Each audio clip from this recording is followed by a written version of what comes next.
You have been clinging to a dead thing for so long that your fingers have forgotten how to open.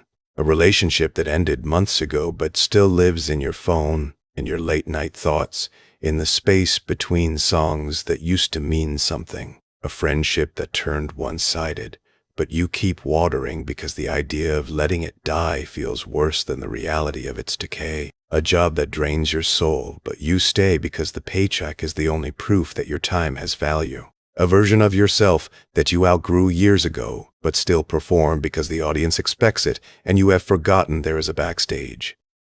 You think detachment is slow. You think it requires processing, grieving, understanding, closure. You think you need to feel everything first. Work through it. Come to terms. Find peace. You have been sold a lie by people who profit from your stuckness. Detachment is not a process. It is a decision. A single, violent, irreversible cut that happens in one moment and changes everything after. And the reason you have not made it is not because you are not ready. It is because you are terrified of how fast you could actually let go if you stopped performing your attachment and just did it. If you are ready to learn how to walk away from anything in the time it takes to blink, hit that like button and subscribe. This channel does not do slow goodbye. The lie of gradual release. Let us start with what you have been told. You have been told that healing takes time, that you cannot rush grief, that attachment is a garden that must be slowly untended, weed by weed, root by root, until one day you look up and realize you no longer care. This is a comforting story. It gives you permission to stay stuck. It turns your paralysis into patience, your fear into wisdom, your refusal to act into spiritual maturity. It is also garbage. Attachment is not a garden. It is a contract, a psychological contract that you signed, often without reading the terms, often when you were too young to know what you were agreeing to. The contract says, this person, this thing, this identity, this situation is necessary for my survival. Without it, I will die. Without it, I will not be whole. Without it, I will not be me. The contract is a lie. But it feels true because your nervous system has been trained to believe it. Every time you think about leaving, your body panics. Your heart races. Your stomach drops. Your hands sweat. These are not signs that you should stay. These are signs that the contract is being challenged, that the lie is being exposed, that your system is fighting to maintain a dependency that was never actually keeping you alive. Gradual release is the strategy of someone who still believes the contract has value, who still hopes that if they just stay long enough, the terms will change. The other person will finally see them. The situation will finally improve. The dead thing will finally sprout green. They are waiting for evidence that their attachment was justified. They are waiting for the universe to reward their patience with transformation. The universe does not reward patience. It rewards action. And detachment, real detachment, is an action. Not a feeling that slowly builds. Not a realization that gradually dawns. A physical, neurological, emotional action that happens in one moment and rewrites your entire operating system. You can do it fast, faster than you think, faster than you have allowed yourself to believe. The question is not whether you are capable. The question is whether you are willing to scare yourself. The anatomy of instant detachment. To understand how detachment happens fast, you need to understand what attachment actually is. Not the story you tell yourself about love and loyalty and commitment, the mechanics, the wiring, the actual structure in your brain and body that keeps you hooked. Attachment is a prediction. Your brain is a prediction machine. It builds models of the world based on past experience and uses those models to anticipate the future. When you are attached to something, your brain has predicted that this thing is necessary for your survival, your happiness, your identity. It has built a model that says, without this, bad things happen. With this, I am safe. Every time you engage with the object of attachment, your brain updates the model. Mostly, it confirms the prediction. Sometimes it gets contradictory evidence. The relationship hurts you. The job exhausts you. The friendship leaves you empty. But your brain does not automatically revise the model. It explains away the contradiction. It was a bad day. They did not mean it. Things will get better. The prediction is preserved because the brain hates uncertainty more than it hates pain. Better the devil you know. Instant detachment happens when the prediction collapses, when something occurs that your brain cannot explain away. A betrayal so clear it breaks the model, a loss so final it removes the option of return, a realization so true that it rewrites the entire story in one frame. But you do not have to wait for this to happen to you. You can create it. You can deliberately collapse your own prediction by forcing your brain to confront evidence it cannot dismiss, by making the contradiction so large, so immediate, so undeniable that the model shatters and cannot be rebuilt. This is the mechanics of instant detachment.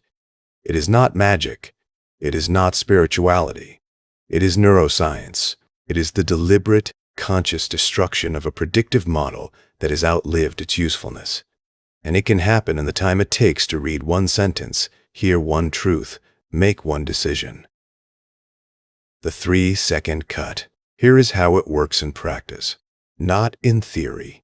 Not in the safe space of self-help books and therapy sessions. In the raw, immediate reality of a life that is happening right now. You are in a relationship. It has been over for a long time. You know it. They know it. Everyone around you knows it.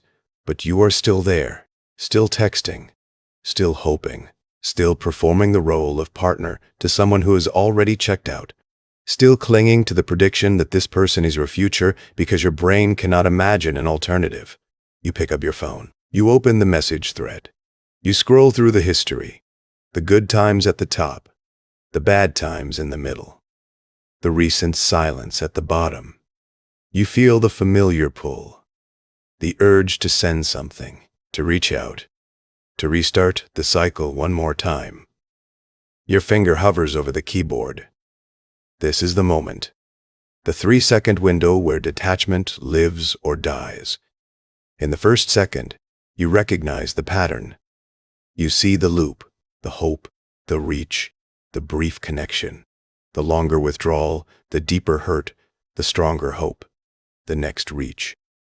You see it as a pattern, not as love, as addiction, not as destiny, as a prediction your brain is making, not as a truth the universe is revealing. And the second, you ask one question, not the questions you usually ask, not do they still love me, not will they change, not is there still a chance. Those questions preserve the model. Those questions keep you stuck. The question you ask is this: what would I do right now if I knew with absolute certainty that this person would never give me what I need? Not might not, not probably will not. Never. Under no circumstances, in no timeline. What would I do? In the 3rd second, you do it. You delete the thread. You block the number. You put down the phone. You walk away. You make the cut. Not because you feel ready. Not because you have processed everything. Not because you have closure or peace or understanding. You do it because the prediction has collapsed. Because the model is broken. Because you have forced your brain to confront a reality it cannot explain away and it has no choice but to update. 3 seconds. That is all it takes. The 1st second to see. The 2nd to decide. The 3rd second to act. Everything after is just your nervous system catching up to a decision your mind has already made. If this is making your hands sweat, if you are recognizing a loop you have been stuck in, subscribe. We are going to keep going deeper. The physiology of letting go your body will fight you. This is the part nobody talks about. The spiritual gurus tell you to surrender. The therapists tell you to process. The friends tell you to take your time. None of them tell you that your body will scream when you try to detach. That it will produce sensations so intense you will think you are dying. That the first few hours, the first few days, the first few weeks will feel like withdrawal from a drug because that is exactly what is happening. Attachment is biochemical.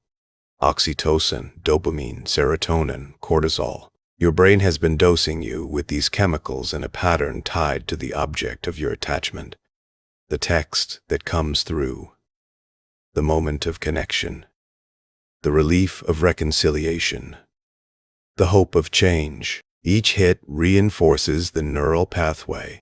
Each hit makes the attachment stronger. Each hit makes the prediction more entrenched. When you detach instantly, you cut off the supply. Your brain panics. It sends distress signals to your body. Your heart pounds because your sympathetic nervous system thinks you are in danger. Your stomach churns because your gut brain is processing the loss of a predicted resource. Your hands shake because your muscles are flooded with adrenaline, preparing you to fight or flee from a threat that does not physically exist. This is not a sign that you made the wrong decision. This is not a sign that you should go back. This is the predictable, mechanical response of a system that has been disrupted. A system that will, if you let it, recalibrate. A system that will, in time, build new predictions based on new evidence. Evidence that you survived. Evidence that you are whole. Evidence that the thing you thought you needed was never actually keeping you alive. The key is to not act on the panic, to let the sensations happen without interpreting them as commands. Your body says go back. Your body says reach out. Your body says you made a mistake. Your body is wrong. Your body is a machine that has been trained on old data and is throwing error messages because the data has changed. You do not need to obey the error messages. You need to let them pass through you like weather. This is the hardest part of instant detachment, not the decision. The decision is one moment. The hardest part is the hours and days after, when your body is raging against the choice your mind has made, when every instinct says undo it, fix it, go back, and you have to sit still and let the storm pass. But it does pass. Faster than you think. Faster than the gradual release people tell you to practice. Because your brain is an efficient machine. It updates quickly when given clear evidence. The confusion of maybe. The ambiguity of someday. The hope of eventually. These are what keep you stuck. The clarity of never, the finality of done, the absolute truth of over. These are what free you. Your body adjusts to the new prediction. It learns that the panic was false alarm. It learns that you are safe without the attachment. It learns that the chemicals can come from other sources, other connections, other ways of being. And one day you wake up and the storm is gone. And you realize you have been free for longer than you knew. The identity collapse. The scariest part of instant detachment is not losing the other person. It is losing yourself, or rather, the version of yourself that was built around the attachment. You were the partner, the friend, the employee, the caretaker, the one who stays, the one who tries, the one who makes it work, the one who never gives up. These were not just roles. They were identities. They were answers to the question of who you are. They were the structure that held your sense of self together. When you detach instantly, that structure collapses, and you are left with a question that most people spend their whole lives avoiding. Who am I without this? The answer initially is nothing. You feel like nothing. You feel empty, hollow, unreal, like a character whose story has ended but who is still walking around the set, like a house whose walls have been removed but whose furniture remains. You look in the mirror and do not recognize the face because the face belonged to a person who no longer exists. This is the terror that instant detachment produces, the terror of identity collapse, the terror of not knowing who you are, the terror of the void where yourself used to be. But here is what the slow release people will not tell you. The void is not empty. The void is full, full of everything you had to push aside to maintain the attachment, full of the parts of yourself that did not fit the role, full of the desires you denied, the needs you suppressed, the truths you buried because they were incompatible with the story you were performing. The void is where your real self lives, the self that was there before the attachments formed, the self that is still there, underneath the layers of performance and prediction and persona, the self that does not need anyone else to be complete, the self that was whole before it learned to be dependent. Instant detachment forces you into the void faster than you are ready for. That is why it scares you. That is why you resist it. You are not afraid of losing them. You are afraid of meeting yourself, of discovering that the person you have been performing is not the person you actually are, of discovering that you do not know the person underneath, of discovering that you have been a stranger to yourself for years, for decades, for your whole life. But the meeting happens, whether you want it or not. The void does not stay empty. It fills with you, the real you. The you that has been waiting.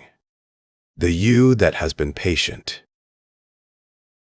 The you that knew all along that the attachments were costumes and the performance was temporary. And when the void fills with you, you realize that the terror was not the end. It was the beginning of actually being alive, of actually being real, of actually being the person you were always meant to be before the world told you who to become. The practice of sudden disengagement, instant detachment, is not just for relationships. It is a skill, a practice, a way of operating in the world that applies to everything. The job that is killing you, the friendship that is one-sided, the family dynamic that is toxic, the identity that is suffocating, the belief that is limiting, the pattern that is destroying you. The practice is the same. See the pattern in 1 second. Ask the question in the second. Act in the third. See the pattern, not the story, not the justification, not the reason why this time is different, why this situation is special, why you have to stay just a little longer. The pattern, the loop, the repetition, the same hurt, the same hope, the same reach, the same withdrawal, the same promise, the same disappointment. See it as a machine that you are feeding with your attention, your energy, your life. Ask the question, what would I do if I knew with absolute certainty that this would never change, that this person would never be different, that this situation would never improve, that this identity would never fulfill me, that the prediction my brain is making is wrong and will always be wrong? What would I do? The answer is always simple. It is always obvious. It is always the thing you have known you should do for months, for years, for as long as you have been stuck. The answer is not mysterious. The answer is not complicated. The answer is the action you have been avoiding because the action means loss, and your brain thinks loss means death. Act in the 3rd second before the brain can talk you out of it, before the body can panic, before the justifications can flood in, before the hope can rekindle, before the maybe and the someday and the eventually can creep back in and collapse the clarity you have finally achieved. Act. Send the message that ends it. Submit the resignation. Block the number. Delete the account. Walk out the door. Say the words that cannot be unsaid. Make the cut that cannot be uncut. Do the thing that your real self has been begging you to do while your performing self has been begging you to stay. 3 seconds. That is the practice. That is the discipline. That is the skill that, once learned, changes everything. The fear of your own power. The reason you do not detach instantly is not that you cannot. It is that you are afraid of your own power, afraid of how fast you could actually walk away from everything that is hurting you. Afraid of what that power says about the time you have already wasted, afraid of the responsibility that comes with knowing you were never actually stuck.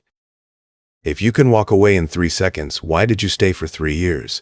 If you can collapse the prediction instantly, why did you feed it for so long? If you can be free today, why did you choose prison yesterday? These questions are unbearable. They imply that your suffering was optional, that your stuckness was a choice, that the attachment you performed as destiny was actually a decision you kept making, moment after moment, day after day, year after year. They imply that you are not a victim of circumstance, but an agent of your own imprisonment. This is why instant detachment scares you. Not because it is hard, it is actually easy. Easier than the slow suffering you have been enduring. Easier than the maintenance of hope against evidence. Easier than the performance of attachment to something that is already dead. Instant detachment scares you because it proves you are always free. And if you are always free, then every moment you spent unfree was your own doing. Every moment of pain you endured was a choice. Every moment of waiting for change that would never come was voluntary. This is not blame. This is not shame. This is the recognition of power. Your power. The power to attach and detach, to engage and disengage, to stay and to go, to build and to destroy, to be the author of your own life instead of the character in someone else's story. You have this power. You have always had it. The 3-second cut is not a new ability. It is a recognition of an ability you have been pretending not to have, because having it means using it, and using it means changing everything. And changing everything means facing the void, facing yourself, facing the terrifying freedom of being fully responsible for your own existence. The freedom that looks like loss. When you detach instantly, people will think you have lost something. They will console you. They will tell you they are sorry for your loss. They will offer to help you process, to grieve, to heal. They will not understand that you have not lost anything, that you have gained everything, that the thing they are mourning was already dead and you have finally buried it. They will not understand because they are still performing their own attachments, still clinging to their own dead things, still explaining, justifying, waiting, hoping. Your instant attachment threatens them. It reminds them of their own power, of their own choice, of their own freedom that they are not using. And so they will try to pull you back into the language of loss, the language of grief, the language of slow release that keeps everyone stuck together in the same sinking boat. Do not let them. Do not explain yourself. Do not justify your detachment. Do not perform your freedom in a way that makes it comprehensible to people who are still trapped. Your freedom does not need their understanding. Your freedom does not need their approval.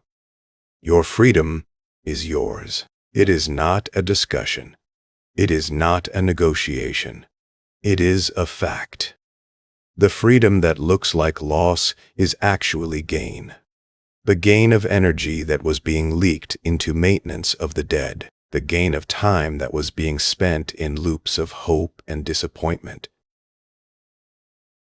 The gain of self that was being consumed by the performance of attachment. The gain of clarity that comes when the prediction collapses and the model updates and you finally see the world as it is instead of as you needed it to be. This gain is invisible at first. It feels like emptiness, like something missing, like a phantom limb where the attachment used to be. But the emptiness is actually space.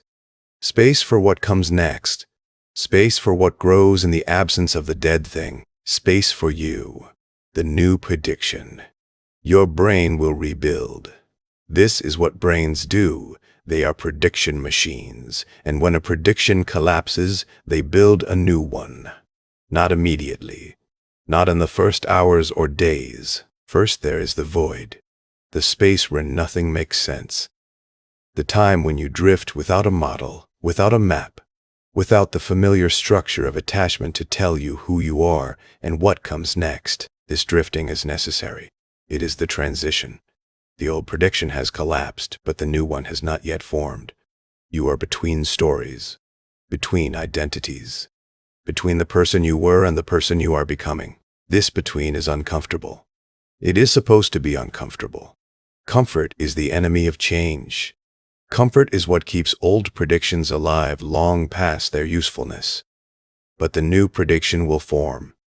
It will form based on new evidence, evidence that you survived, evidence that you are whole, evidence that the thing you thought you needed was never actually necessary, evidence that you are capable of detachment, of freedom, of self-determination, evidence that you are more powerful than you allowed yourself to believe. The new prediction says, I do not need what I thought I needed. I am not who I thought I was. I am capable of change, of loss, of rebirth. I am the author of my own attachment and my own detachment. I am free.